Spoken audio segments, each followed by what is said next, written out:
dia marah, dia komplain, bahkan kadang-kadang dengan emosional, pakai demo, macam-macam. Nah, si A lebih mudah untuk terpelanting. Sementara bagi si B, pada saat dia sudah menata tujuannya adalah Allah, menata niatnya adalah melaksanakan perintah Allah, dan dia meletakkan dapat gaji atau tidak, itu hanya sebagai akibat belaka. Gajinya mau ditambah atau mau dikurangi, itu hanya sebagai aksesoris saja. Tapi misi pertama, dia sebagai seorang manusia, dia sudah memposisikan pada posisi penghambaan yang benar. Kalau memang bosnya itu adil, bijak, maka dia akan menghargai prestasi pegawainya,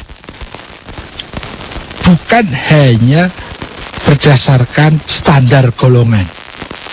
Betul, standar golongan ada. Kalau golongan A segini standarnya, golongan B begini standarnya. Tetapi bagi anggota pegawai yang mempunyai prestasi tertentu, tidak bisa kemudian dianggap sama dengan yang tidak berprestasi, sehingga nanti ada nilai-nilai reward yang berbeda. Itu kalau bosnya bijak. Kalau bosnya tidak bijak, si A akan marah, si B akan kalem-kalem saja. Karena tidak ada yang hilang pada saat kita di dalam posisi penghambaan kepada Tuhan.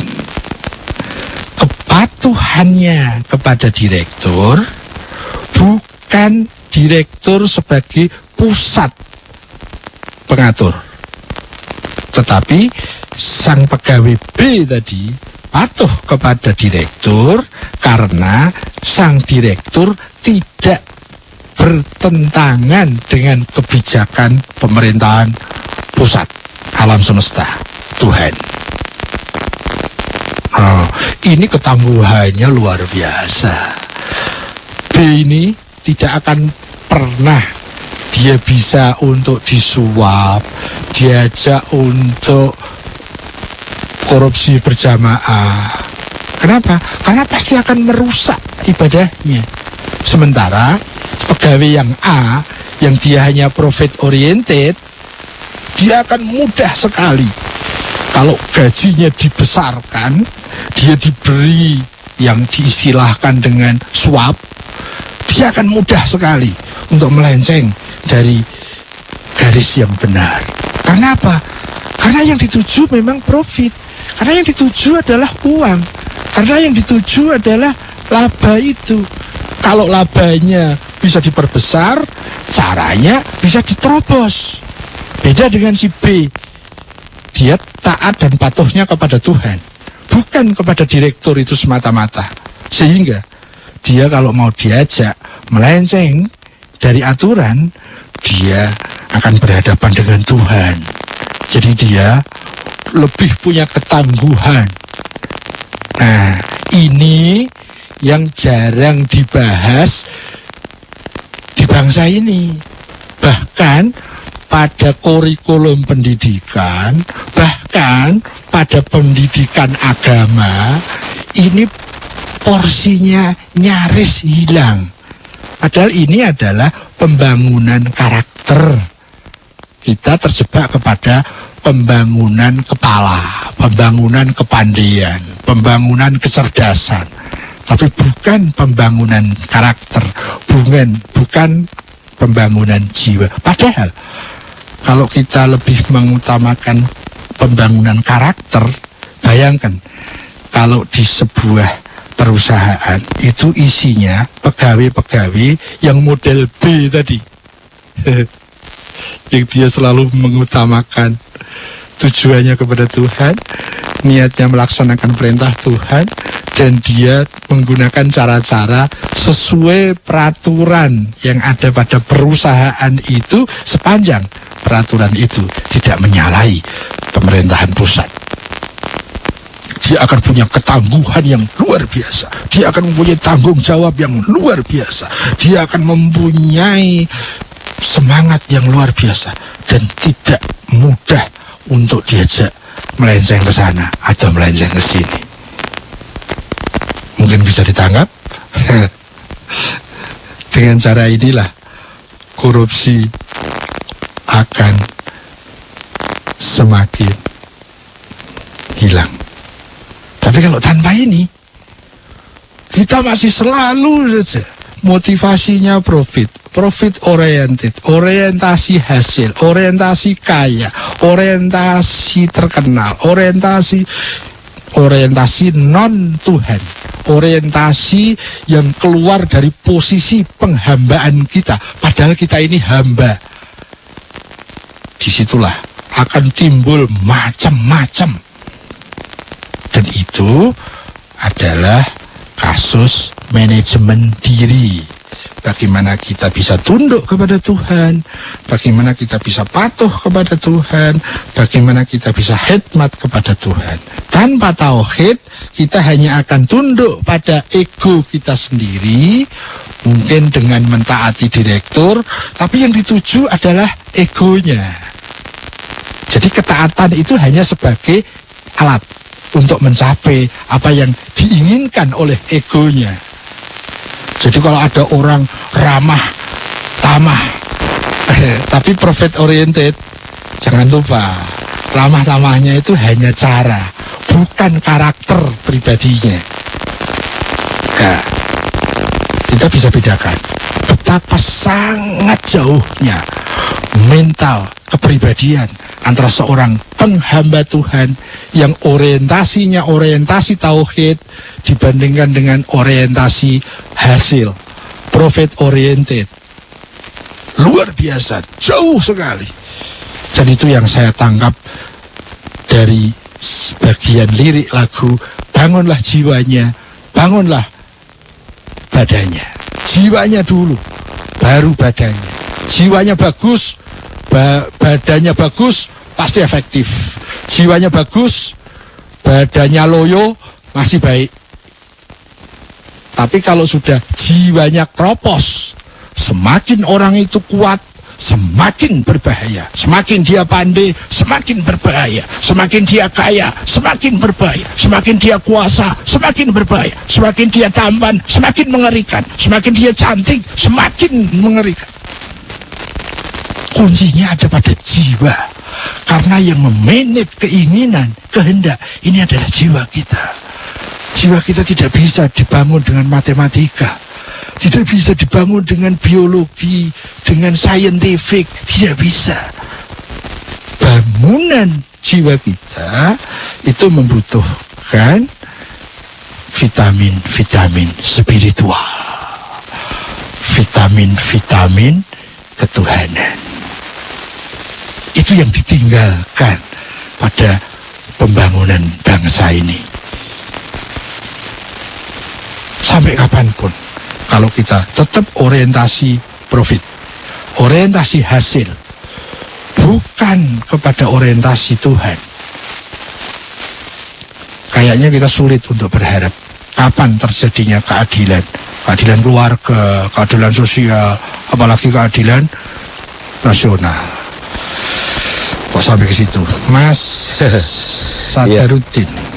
Jadi tunduk, patuh, khidmat itu bisa ditujukan kepada siapa saja, sepanjang siapa saja tadi hanya berposisi sebagai halte.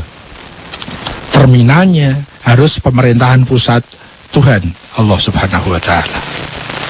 Ya, tapi ketundukan yang terminalnya tidak kepada Allah, hati-hati kalau ketemu sama model yang seperti ini, karena ketundukannya itu adalah sarana untuk menyampaikan keinginan egoismenya. Kira-kira seperti itulah. Ya. Iya bro. Waktunya habis sih, Wo. Kita break dulu saat ya sih, Wo ya. Yuk. Ngopi-ngopi dulu sih, Wo. Yoi. Makasih, Wo. Yoi.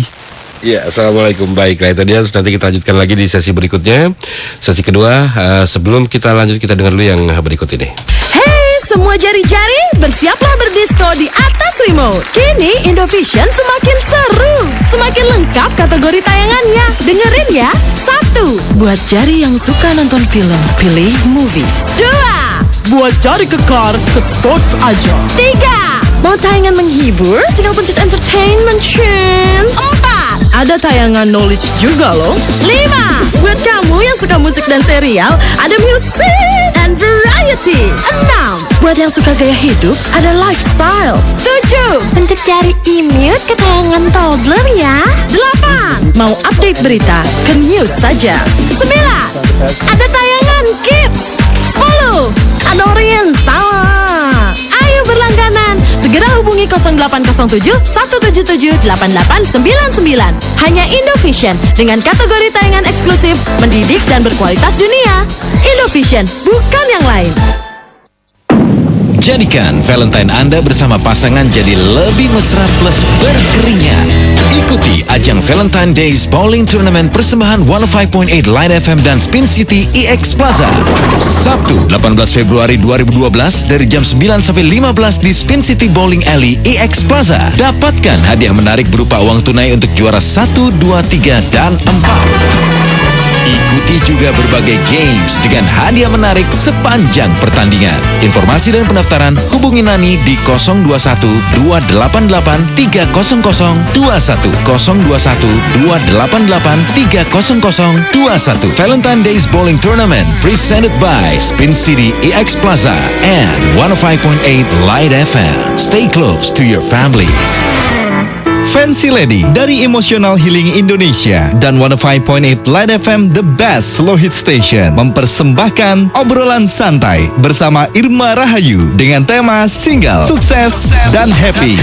Mengupas fenomena orang-orang yang sukses dalam karir atau usaha mereka tetapi masih saja jomblo alias sendirian. Apa yang sebenarnya terjadi pada mereka dan bagaimana solusinya? Ikuti obrolan santai dengan tema single, sukses, dan happy. Dipandu oleh pakar manajemen emosi Irma Rahayu. Hari Sabtu tanggal 11 Februari 2012 mulai jam 9 pagi sampai jam 12 siang di Score Cafe, Cilandak Town Square. Pendaftaran hanya Rp150.000. Untuk informasi dan pendaftaran hubungi Nani di 021 2883 0012 2883 0012.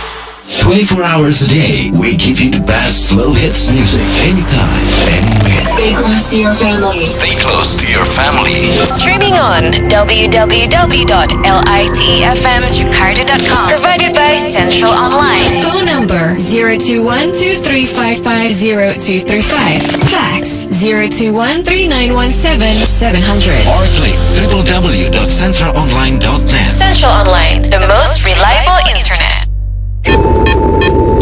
2012 Light FM. Are you ready? From the center of Jakarta. From 25th floor of Wisma Nusantara Tamrin number 59, Central Jakarta. Broadcasting live 24 hours a day, 7 days a week. Welcome to 105.8 Light FM, the best slow hit station. For more info, please call 398-35900. flex number 398-35901. Short Message Service 081-880-1058. And follow our Twitter at Light FM 1058. or click www.lightfmjakarta.com. We give you the finest music. anytime, anywhere. Think about it. Yeah, exactly. 105.8. You're entering the slow zone. The best slow hits station 105.8 Light FM. 105.8 FM, the best slow hit station. Assalamualaikum Light Audience. Kita lanjutkan kembali berproses menuju kesejatian diri edisi hari ini, hari Kamis tanggal 9 Februari 2012 dan saya masih ditemani oleh produser saya Jack Plum. 3 kali sekarang cukup kayaknya. Sekali cukup ya. Oke, kita akan coba kita sapa dulu Siwo sebentar. Assalamualaikum Siwo. Waalaikumsalam. Ya Siwo, kita coba terima satu penelpon dan 2 SMS nih katanya asik sekali. Sebentar. Ya. Saya mau nitip pengumuman penting. Boleh silakan. Pengumuman bahwa hari ini tidak ada pengumuman gitu. Mohon dimaklumi ini kepada seluruh light audience yang mungkin terkait dengan web saya. Kita kan punya web salingsenyum.com dan kemudian ada subdomain namanya bmkd.salingsenyum.com. Nah, pengumumannya begini. Mulai bulan depan itu domain termasuk semua subdomainnya itu karena alasan-alasan tertentu saya nonaktifkan. Jadi mulai bulan depan web saya itu sudah tidak bisa dibuka lagi. Ya, saya nonaktifkan. Nah, tetapi BMKD ya, www.bmkd.salingsenyum.com itu mulai bulan ini itu sudah saya pindahkan ke alamat yang lain, yaitu www.berprosesmenujukesejatiandiri.blogspot.com.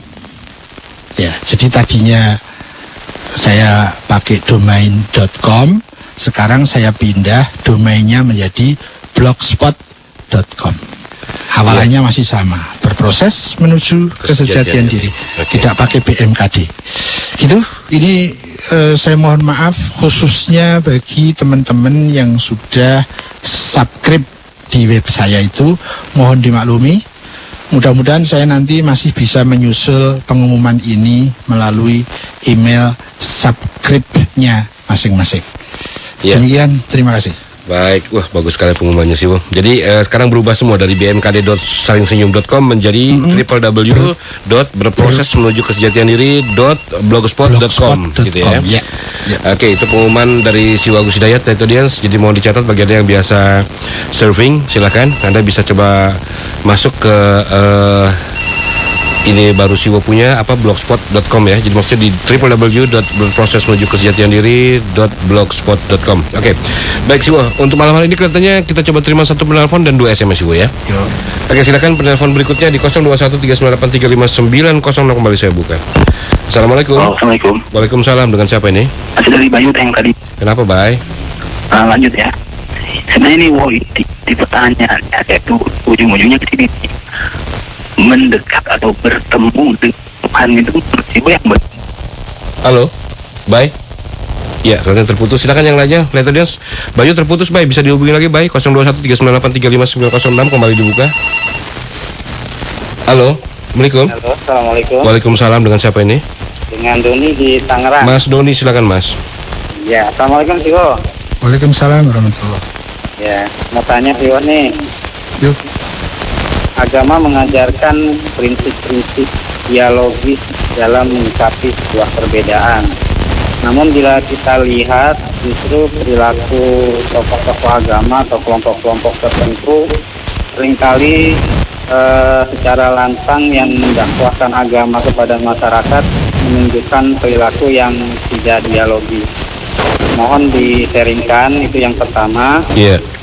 Lalu yang kedua, banyaknya agama dan mazhab-mazhab di dalam sebuah agama itu merupakan sebuah keniscayaan yang ada. Lalu bila sebuah agama dan mazhab dalam agama tersebut diyakini benar oleh seseorang, apakah berarti agama dan mazhab yang lain itu bisa diartikan salah? Benarkah jika keselamatan Tuhan hanya monopoli oleh salah satu agama dan mazhab tertentu. Jelas, Iwo? Iya, sebentar. Bisa ditangkap ya, Siwo ya? Bisa. Oke, terima kasih Mas Doni. Assalamualaikum. Waalaikumsalam warahmatullahi wabarakatuh. Itu dari Doni di Tangerang, Siwo, penelpon pertama. Dan ya, kita coba di SMS kali ini. Pelan-pelan dong, Jack. Jadi ketendang nih. Oke, ini SMS pertama dari Vina di Tangerang, Siwo. Saya mau tanya, Siwo. Yo.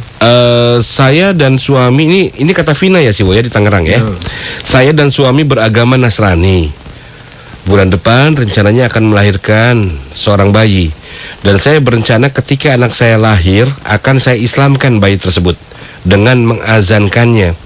Yang mau saya tanyakan adalah, bolehkah mengazankan bayi yang baru lahir diwakilkan oleh orang lain ataupun diazankan dengan mendengarkan suara azan dari download azan? Itu yang pertama. Kemudian yang kedua, ini dari sebentar. Ini yang saya kira yang belum pernah. Ya, ini dari Narto di Duren Sawit. Assalamualaikum, Siwo. Waalaikumsalam. Siwo mau tanya, apakah manajemen berpikir itu dan apakah ada hubungannya dengan manajemen kolbu? Apakah manajemen berpikir itu? Ya. Dan apakah ada hubungannya dengan manajemen kolbu? Manajemen kolbu. Ya. Cukup ya, Siwo ya? Wah, cukup banget. Cukup, bisa sampai 4 hari 4 malam nih, Siwo. Siwo, jadi saya akan mempersilahkan Siwo karena saya ada yang mau saya bicara dengan Jack Plam Siwo ya. Iya. Oke, monggo Siwo. Sate. Tadi ada Mas Bayu ya. Cuma saya tidak menangkap pertanyaannya apa. Tadi saya dengar beberapa kalimat terkait dengan mendekat dan bertemu dengan Tuhan, gitu ya. Mas Bayu, nanti hubungi HP saya aja ya. Bisa habis siaran ini, ya kasih 10 menit lah untuk istirahat setelah siaran, bisa dihubungi. Atau di lain waktu di jam besuk. Terus Mas Doni di Tangerang, agama mengajarkan antara lain prinsip-prinsip dialogis pada saat kita menghadapi perbedaan. Tetapi kok ada ulama-ulama yang tidak dialogis, gitu ya. Nah, kalau ada yang tidak dialogis, kita tidak membahas siapa dia. Tetapi begini, pada kasus perbedaan,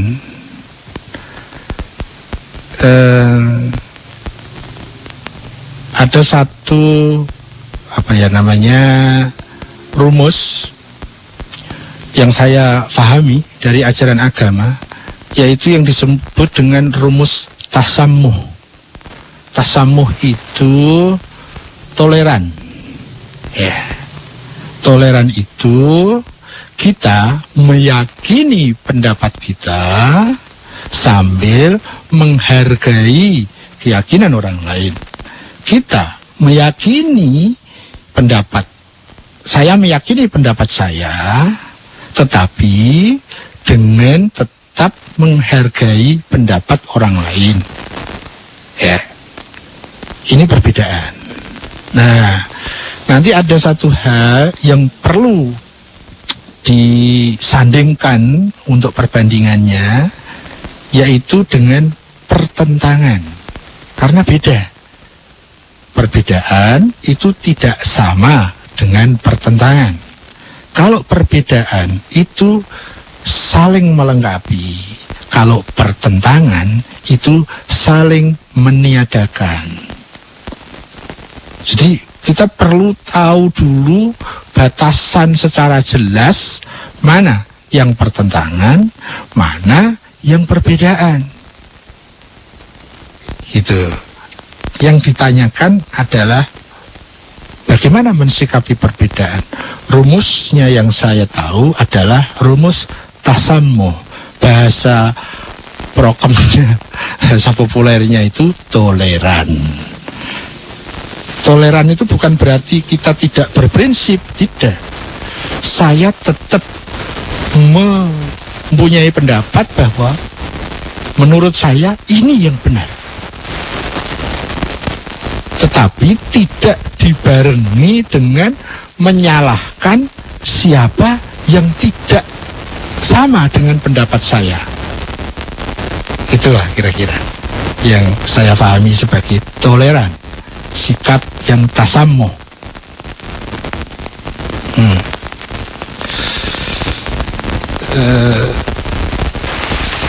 Kalau ada orang, apalagi bahkan ulama yang tidak tasamuh, itu kan tanggung jawab mereka, bukan tanggung jawab kita toh.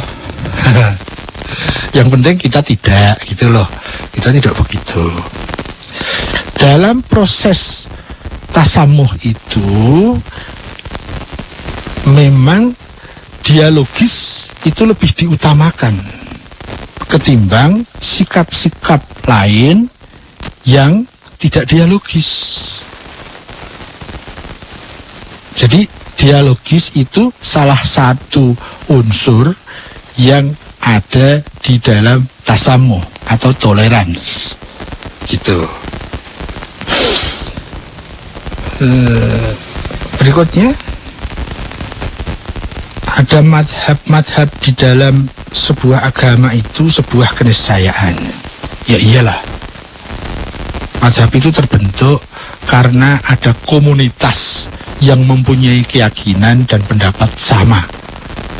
Maka komunitas itu membentuk sesuatu aliran pemahaman berpikir, aliran keyakinan, aliran pemahaman yang kemudian mengelompok menjadi komunitas. Mau dia punya nama atau tidak punya nama, itu disebut sebagai madhab. Ada madhab yang tanpa nama, ada madhab yang anti madhab, tapi itu madhab juga. Nah, bagi seseorang yang dia ada dalam sebuah madhab dan dia merasa benar,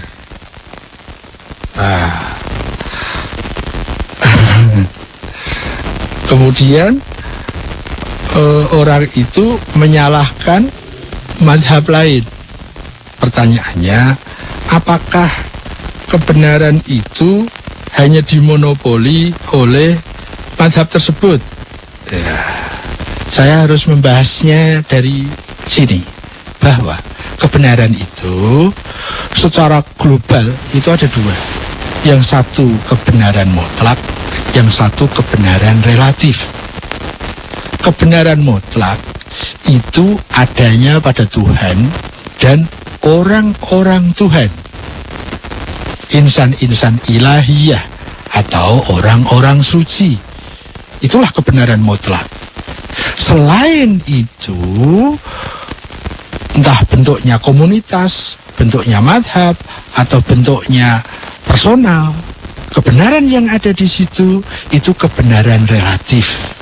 Pada saat kita masuk pada wilayah sesama kebenaran relatif, tidak layak kalau saling menghakimi. Saling menghakimi ini yang jadi masalah. Saya merasa benar, maka semua yang tidak sama dengan saya salah. Ini masalahnya. Kalau kita mendudukkan masalah ini sebagaimana mestinya, kita dudukkanlah kebenaran relatif ya pada kotak relatif, jangan dimutlakkan. Itu saja masalahnya. Sehingga tidak akan ada istilah kebenaran itu dimonopoli oleh mazhab tertentu. Tidak bisa. Kalau kebenaran itu dimonopoli oleh Tuhan, ya. Kebenaran itu dimonopoli oleh orang-orang suci, iya. Kebenaran itu dimonopoli oleh wakil-wakil Tuhan, iya. Karena memang dia adalah figur-figur kebenaran, contoh-contoh kebenaran. Dia memang menjadi pengasuh masyarakat. Dia adalah teladan manusia, iya. Tapi toh, coba kalau kita belajar biografi orang-orang seperti itu, bijak kok. Tidak kemudian mengatakan setiap orang yang beda dengan saya maka dia salah, tidak berhak surga. Enggak gitu itu kayaknya. Ya, apa ya, tokoh kebenarannya saja begitu, nabi dan rasulnya aja begitu. Loh, kita yang bukan nabi, bukan rasul, kok suka sih menghakimi pihak lain? Kalau tidak sama dengan pendapat saya, maka dia pasti salah. Padahal kebenaran relatif itu luar biasa banyaknya. Kebenaran yang ada pada saya terbatasi oleh relativitas saya. Kebenaran yang ada pada teman saya, istri saya, anak saya dibatasi oleh relativitas kapasitas kepribadian masing-masing. Yuk, kita saling menghargai sepanjang kita masih terus berproses meningkatkan mutu pendapat kita, meningkatkan mutu keyakinan kita. Tapi masalahnya adalah yang pertama tadi, tidak diberi garis yang jelas antara pertentangan dan perbedaan. Ini masalah besar. Tapi ada masalah yang lebih besar, yaitu ini wilayah yang relatif dimutlakan. Salah ya, sayalah yang paling benar. Ini yang jadi masalah. Di situ egoisme main, egoisme kelompok main, fanatisme main. Itu yang jadi masalah. Kalau kita bertauhid, tidak bisa begitu. Kalau kita merasa wilayah kita kebenaran ini masih kebenaran relatif, kita sesama kebenaran relatif harus saling menghargai. Tidak ada jaminannya bahwa saya yang pasti benar dan Anda yang pasti salah, atau Anda yang pasti benar dan saya pasti salah. Jaminannya apa? Masih dalam wilayah relatif. Gitu kan? Itu yang jadi masalah. Kalau itu kita dudukkan antara pertentangan dengan perbedaan dan kita tempatkan masing-masing pada fungsinya, dan kemudian kita memahami tentang kebenaran mutlak dan kebenaran relatif, kemudian kita dudukkan masing-masingnya pada yang semestinya, maka tidak akan ada pertanyaan apakah kebenaran itu dimonopoli oleh kelompok tertentu. Tidak bisa. Yang bisa memonopoli kebenaran itu hanya Tuhan dan wakil-wakil Tuhan, orang-orang suci. Dan orang-orang suci tidak punya sikap yang suka menghakimi orang lain seperti itu, karena beliau-beliau tokoh-tokoh itu luar biasa bijaknya.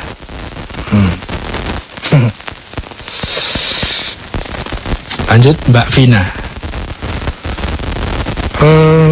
Beliau punya rencana kalau punya anak mau diislamkan. Nah, cara mengislamkannya itu dengan diazankan. Bisakah adzan itu diwakilkan, misalnya dengan software, misalnya dengan kaset, misalnya dengan CD, mungkin gitu kan? Kalau pertanyaannya itu tidak ada masalah, karena substansinya bukan di situ. Mau pada saat lahir itu didengarkan bacaan wahyu, bacaan firman, atau nyanyiannya Ebit, yang penting yang bagus-bagus. Jangan pendengaran anak kita ini dimasuki dengan suara-suara yang kotor, baik kotor secara verbal maupun apalagi kotor secara nilai. Kasihan, daya rekamnya masih sangat tajam. Jangan sampai dimasuki hal-hal yang kotor. Nah, kalau dimasuki suara adzan, suara firman, suara nyanyian-nyanyian yang edukatif, jangan nyanyian yang nggak kuat. Kasihan itu bayi kita. Anak-anak kecil kita ini sekarang sudah terlalu berat bebannya, karena beban informasi-informasi orang tua sudah dimasukkan ke anak-anak. Ya, itu. Nah, substansinya yang saya pahami di sini adalah Apa sih yang dimaksud mengislamkan anak kita? Itu yang menjadi penting. Jadi bukan masalah apanya di situ, prosesinya di situ, kemudian hal-hal yang terkait dengan upacara-upacara seperti itu, bukan. Tetapi kalau mau mengislamkan anak kita, itu ya bersihkan dirinya, jauhkan dia dari kotoran-kotoran, baik kotoran yang dari makanan, kotoran dari suara, kotoran dari penglihatan, semua gambar-gambar yang tidak baik, hilangkan semua dari rumah kita. Suara-suara yang tidak baik, suara-suara orang bertengkar, suara-suara orang menghujat, hilangkan itu dari rumah kita, karena itu suara-suara kotor. Gantilah dengan suara-suara yang baik, ya. Bacaan-bacaan wahyu, bacaan-bacaan firman, bacaan-bacaan dongeng-dongeng yang mendidik, nyanyian-nyanyian yang mendidik, dan lain-lain. Hati-hati terhadap televisi. Luar biasa dahsyatnya pengaruhnya TV itu. Itu tahapan yang saya rasa substantif harus kita lakukan kepada anak-anak kita, apapun agamanya. Jauhkan dari kotoran-kotoran, masukkan yang bersih-bersih, yang suci-suci, makanan yang halal-halal dan bergizi, suara ya yang halal-halal dan bergizi, penglihatan ya yang halal-halal yang bergizi. Itu kira-kira. Nah, seseorang disebut masuk Islam itu pada saat dia sudah mampu bersyahadat. Bukan dalam makna kalimat, karena bersyahadat itu bersaksi. Bersaksi itu melihat. Tapi karena yang dilihat itu tentang Tuhan dan utusan Tuhan, maka melihatnya tidak dengan mata fisik, tapi minimal dengan mata fikir. Jadi butuh seseorang itu harus sudah akil balik, sudah bisa berpikir dan berpikir tertib, yang disebut berakal. Itu. Jadi Mbak Vina, yang diutarakan oleh Mbak Vina itu bukan substansi, tetapi hanya aksesoris saja. Kalau aksesoris kita ambil, tetapi substansinya tidak kita ambil, kita akan terjebak. Ya, jadi terlepas agamanya apa, kita orang tua punya kewajiban kepada anak-anak kita untuk menjauhkan dia dari kotoran-kotoran, untuk membantu proses menjaga kesucian dirinya. Kalau orang tua itu bisa melaksanakan fungsinya, fungsi primer kepada anak-anak itu adalah mendukung kesucian yang sudah dia bawa dan mengimunisasi dari penyakit-penyakit, baik yang sifatnya penyakit fisik, penyakit informasi, penyakit penglihatan, penyakit pendengaran, dan lain-lain. Itu kayaknya Mbak Vina. Jadi mohon jangan terjebak kepada yang sekedar aksesoris-aksesoris atau yang aksiden-aksiden seperti itu. Kayaknya begitu. Tolong lebih masuk sedikit ke substansinya. Terakhir, Mas Narto di Duren Sawit. Wah, ini mestinya di pertanyaan pertama. Apakah manajemen berpikir dan apa hubungannya dengan manajemen kolbu? Manajemen itu bahasa yang lebih enak adalah sistem pengelolaan. Nah, bagaimana kita mengelola pikiran kita, itu nanti akan membentuk satu rumus-rumus, aturan-aturan, rule yang disebut dengan manajemen berpikir. Ya, kalau itu terkait dengan hati, maka disebut manajemen hati atau manajemen kolbu. Ya, pikiran itu bisa baik, bisa buruk. Kalau kita manage dengan baik, maka pikiran itu akan menjadi baik sesuai fungsinya. Hati itu bisa baik, bisa buruk. Kalau kita manage dengan manajemen yang benar, maka hati itu akan menjadi baik. Ya, kurang lebih seperti itu tentang manajemen berpikir dan manajemen kolbu. Nah, tidak mungkin saya masuk ke detail karena waktunya tidak memungkinkan. Hubungannya antara manajemen berpikir dan manajemen kolbu, saya ambil kepada substansinya saja begini. Manajemen berpikir itu wilayahnya adalah wilayah rasional. Wilayahnya adalah wilayah bagaimana berpikir tertib. Wilayahnya ada pada bagaimana berpikir akliyah. Bukan berpikir sembarang. Bukan berpikir nafsiyah. Bagaimana berpikir yang ala nurani. Itu namanya berpikir tertib, berpikir akliyah.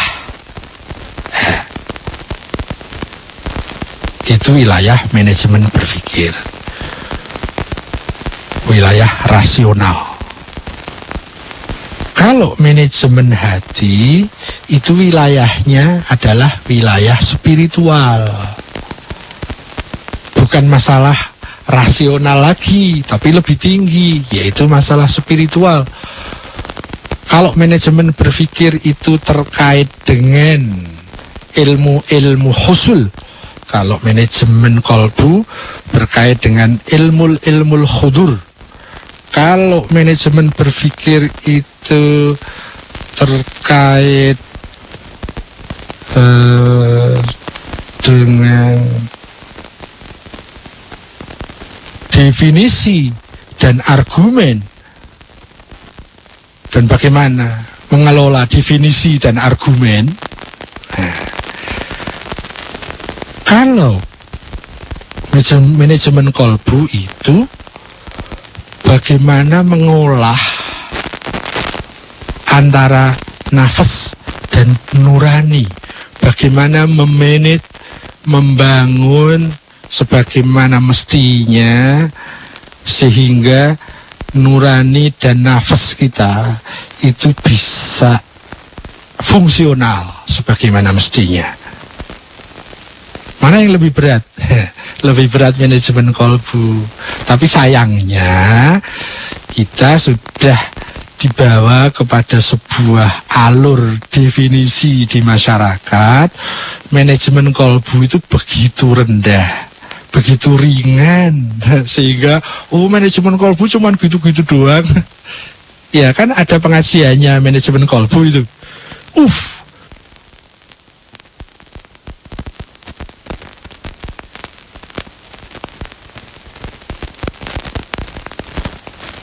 Iya, Siwo. Halo Siwo. Apakah suara saya masih terdengar? Masih terdengar sekarang. Tadi sempat hilang Siwo. Iya itulah, kok ada yang beda itu. Saya lanjut. Untuk manajemen berpikir itu kita basicnya adalah dari belajar logika, belajar rumus-rumus rasional, belajar rumus-rumus filsafat. Itu kaitannya dengan manajemen berpikir. Kalau manajemen kolbu itu mudah diucapkan, sulit dilakukan, yaitu sucikan diri. Kalau masih ada kotoran dalam diri, keluarkan. Cara pengeluaran kotoran yang paling efektif adalah dengan memasukkan kebaikan-kebaikan. Tapi yang paling super efektif adalah dengan pertaubatan. Manajemen kolbu intinya adalah menjaga kesucian yang sudah ada dan kemudian mencemerlangkannya lebih suci, sehingga tidak ada sekat-sekat, tidak ada hijab-hijab yang menutupinya dari cahaya pusatnya. Itu kira-kira. Cahaya pusat maksudnya cahaya Tuhan. Hubungannya apa? Nah, hubungannya begini. Kalau hubungan sesama manusia dalam sosial, tentu kita harus menggunakan sarana-sarana sosial. Untuk menyampaikan kehendak itu butuh kata, butuh kalimat, butuh kode-kode. Untuk menyusun kata-kata itu butuh adanya penyusunan yang benar. Itu butuh tertib berpikir dalam memilih kata, memilih kosakata, menyusun kalimat, berhubungan dengan orang lain, menyampaikan keinginan, menyampaikan kehendak, menyampaikan motivasi, dan seterusnya. Kita tidak bisa berhubungan dengan orang lain hanya menggunakan manajemen kolbu. Harus dilengkapi dengan sarana manajemen berpikir. Tetapi manakala kita pandai manajemen berpikir tapi tidak diikuti dengan manajemen kolbu, berbahaya. Kenapa? Ya karena nanti orang itu bisa ahli diplomasi tapi tujuannya salah. Dia menjadi konsultan, dia menjadi dan lain sebagainya semacam itu. Tapi kalau manajemen kolbunya salah, berbahaya. Kenapa?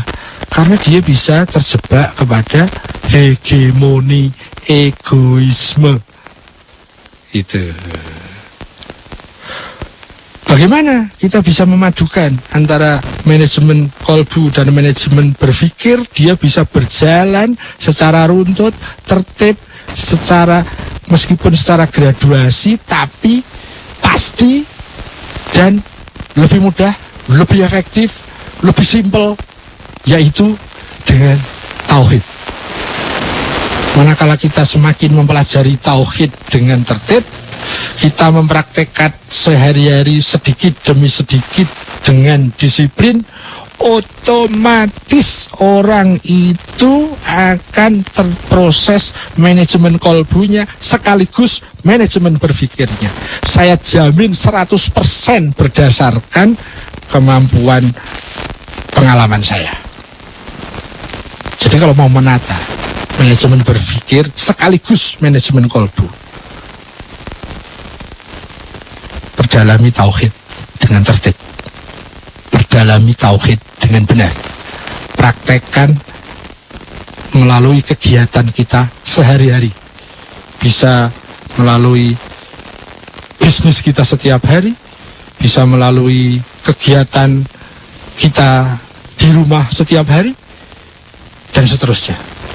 Perdalami tauhid, praktekkan dengan kegiatan kita sehari-hari. Iya.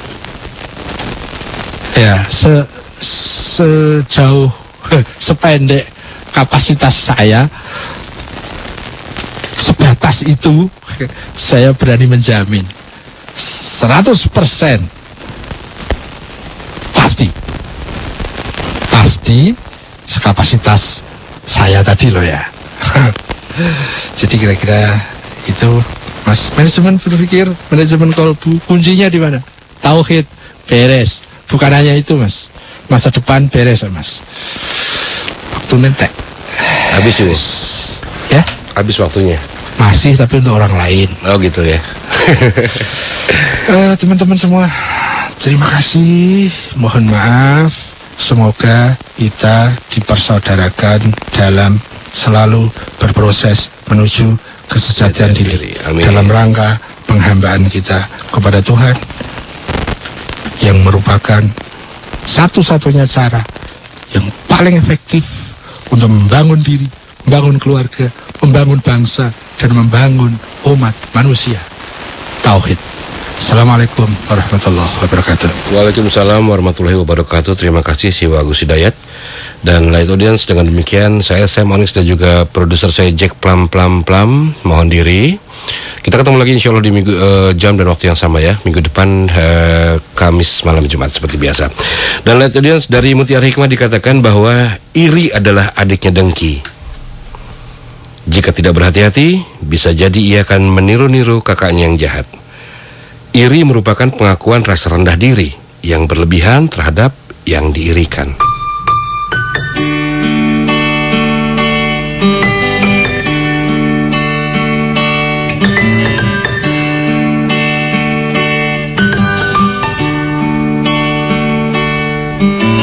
Perjalanan ini terasa sangat menyedihkan.